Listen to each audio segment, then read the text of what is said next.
A very warm welcome to everyone. This is Dr. Muhammad Shahnawaz Alam, the director of the Ascent, the Center for Learning English, KG Road, Aram.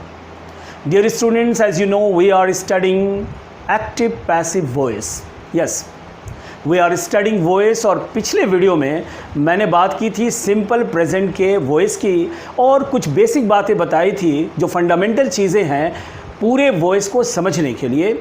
तो जिन्होंने वो video अब तक नहीं देखा है, screen के ऊपर आई बटन आ रहा होगा, आप वहाँ उस लिंक पर जाकर उस वीडियो को देख सकते हैं और जो बेसिक बातें हैं पैसिव वॉइस की आप वहाँ पर उसे समझ सकते हैं। सो पिछले वीडियो में मैंने सिंपल प्रेजेंट की बातें की थी। अब सिंपल प्रेजेंट के बाद हम सिंपल पास्ट टेंस लेंगे और फिर ये देखेंगे कि कैसे हम टेंस के सिंपल पास्ट को पैसिव वॉइस में बदलते हैं। So come to the board. तो as I have already told you कि पिछले वीडियो में मैंने सिंपल प्रेजेंट का पैसिव बताया था, उसको हम आज फिर से समझेंगे और फिर कंटिन्यूटी में सिंपल पास्ट को भी लेंगे। So here one sentence is there and that sentence belongs to simple present tense. You speak English. There are three words in that. You speak English. You is the subject and English is the object of the sentence. And you is the subject. So in the previous video I told you that whenever we change a sentence into passive voice, जब किसी sentence को passive voice में बदलते हैं, the first thing we do is to search for the object. सबसे पहला काम हम ऑब्जेक्ट को ढूंढते हैं। If there is no object in a sentence we can not change the sentence into passive voice. इस सेंटेंस में ऑब्जेक्ट है, मतलब ये सेंटेंस पैसिव में चेंज होगा। तो this is the first step. Now the second one, जो दूसरा स्टेप है वो ऑब्जेक्ट को हम सब्जेक्ट की जगह पर रखते हैं। तो हम यहाँ पर ऑब्जेक्ट को सब्जेक्ट की जगह पर रख देंगे and here the object is English. Now the third most important step वो ये है कि एक्टिव वॉइस का जो वर्ब है वो किस फॉर्म में है हम ये देखेंगे। Here the verb is in it's first form. यहाँ वर्ब अपने फर्स्ट फॉर्म में है। तो वर्ब जब यहाँ फर्स्ट फॉर्म में है तो वर्ब टू बी के फर्स्ट फॉर्म में जाएंगे and here we have three choices, am is are. यहाँ तीन विकल्प हैं, एम इज़ आर, और यहाँ हम इंग्लिश के अनुसार आप देखें कि क्या सूटेबल है। एम है, इज़ है, आर है। So here the suitable auxiliary will be is. So this is the third step. And whenever we change a sentence into passive voice, और जब किसी सेंटेंस को हम पैसिव में बदलते हैं, we always change the verb of active voice into its third form. हम हमेशा एक्टिव वॉइस के वर्ब को उसके थर्ड फॉर्म में बदल देते हैं। So here the word is speak and the third form of the verb speak is spoken. So English is spoken, और तब हम एजेंट लगाएंगे and that is by you. By you, by him, by Ram, by Shyam, that is called agent. So you speak English, English is spoken by you. You speak English, तुम अंग्रेज़ी बोलते हो, English is spoken by you, अंग्रेज़ी तुम्हारे द्वारा बोली जाती है। Let us take one more example from the tense simple present. You call me, तुम मुझे बुलाते हो। Here the subject is you and the object is me. Me को जब हम सब्जेक्ट की जगह रखेंगे तो that changes into I. So you call me का पैसिव होगा आई, और आई के अनुसार हम लगाएंगे एम, आई एम, और कॉल का थर्ड फॉर्म होगा called, I am called by you. So here English is spoken by you, अंग्रेज़ी तुम्हारे द्वारा बोली जाती है। यहाँ एक बात और भी समझते चलें कि here the object is singular, so we have use the singular word is. अगर यहाँ पर यू स्पीक मेनी लैंग्वेजेस होता तो हम बनाते हैं many languages are spoken by you. ये चेंज होता इज़ आर में because the object is plural.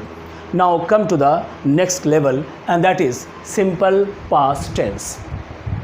A sentence has been written from simple past tense and that is you spoke English. You is the subject, as you know. English is the object of the sentence. So पहला काम तो object को ढूंढना है, दूसरा काम object को subject की जगह पर रखना है। तो हम ऑब्जेक्ट को यहाँ सब्जेक्ट की जगह रख देते हैं English. Now the third most important step, और जो तीसरा मोस्ट इम्पॉर्टेंट स्टेप है वो ये कि वर्ब किस फॉर्म में है। यहाँ V1 था तो हमने वर्ब टू बी में से एम इज़ आर में से कोई एक वर्ड लाए थे, यहाँ पर इज़ लाए थे। And here the verb is in its second form. यहाँ वर्ब जो है वो सेकंड फॉर्म में है। So we will go to the second form of the verb and that is V2 of the verb to be, and here we have two options. The first one is was and the second one is were, was, were. मैं पहले भी कई videos में ये बता चुका हूँ कि the pronunciation of this particular word is not wear, it should be were. So two options are there, was and were. सो इंग्लिश के साथ हम वॉज लगाएंगे या वर. यस, इंग्लिश के साथ हम लगाएंगे वॉज. तो सबसे पहले ऑब्जेक्ट ढूंढा, ऑब्जेक्ट को फिर हमने सब्जेक्ट की जगह रखा. फिर वर्ब सेकंड फॉर्म में था तो वर्ब टू बी का सेकंड फॉर्म वॉज लाए. And whenever we change a sentence into passive voice, as I have told you earlier, we always change the verb of active voice into its third form. So spoke will be changed into spoken. So here the third form is spoken. English was spoken, और तब हम agent लाएंगे, that is by you. English is spoken by you. इसे फिर से समझ लें. सबसे पहले ऑब्जेक्ट ढूंढा हमने, फिर ऑब्जेक्ट को सब्जेक्ट की जगह रखा. वर्ब अपने सेकंड फॉर्म में था तो वर्ब टू बी का हम सेकंड फॉर्म लाए, that is was. And we always change the verb of active voice into its third form in passive. Passive बनाते वक्त वर्ब हमेशा थर्ड फॉर्म में होगा तो दैट इज़ स्पोकन. फिर ये एजेंट है by you. English was spoken by you. अंग्रेज़ी तुम्हारे द्वारा बोली जाती थी या बोली गई. Let us take one more example from the tense simple past. Ravan kidnapped Sita. Ravan kidnapped Sita. Here in this word, Ravan is the subject, kidnapped is the second form of the verb, and Sita is the object of the sentence. The sentence belongs to simple past tense. तो हम सीता को subject की जगह पर रखेंगे. सीता के साथ जो वर्ब आएगा that is was. Sita was, और किडनैप का थर्ड फॉर्म किडनैप्ड. तो Sita was kidnapped by Ravan. Sita was kidnapped by Ravan. Similarly, let us take one more example. Ram killed Ravan. Ram killed Ravan. The subject is Ram and the object is Ravan. तो रावण को हम रखेंगे subject की जगह पर. रावण के अनुसार was, Ravan was, kill का third form killed. Ravan was killed by Ram. Let us take one more example. Newton discovered the laws of gravitation. Newton discovered the laws of gravitation. Newton discovered, second form of the verb, the laws of gravitation, that is the object of the sentence. तो ये पूरा जो sentence है, पूरा जो phrase है, the laws of gravitation, उसे हम सब्जेक्ट की जगह पर रखेंगे.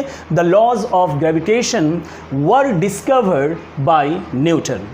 So I hope that you must have understood the way how to change simple past tense into passive voice.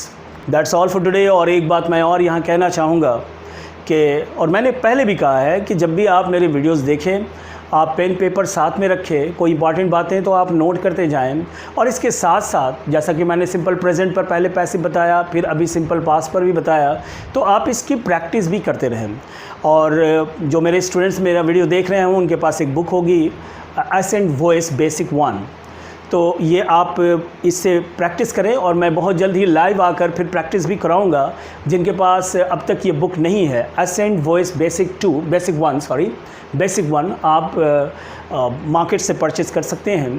तो आप कम्प्लीटली इस वीडियो को देखें, लगातार देखें, और अगर कहीं कोई बात समझ में नहीं आए तो वीडियो को 2-3 बार देखें. उसके बाद भी अगर कोई बात समझ में नहीं आती है तो आप कमेंट्स में अपने क्वेश्चन ज़रूर डालें, और मेरी पूरी कोशिश होगी कि आपके क्वेश्चंस का मैं आंसर कर पाऊँ. Don't fail to share my channel with as many friends, as many students as possible. Thanks for watching this video. Have a great day. Thanks a lot. Till we meet again in the next video.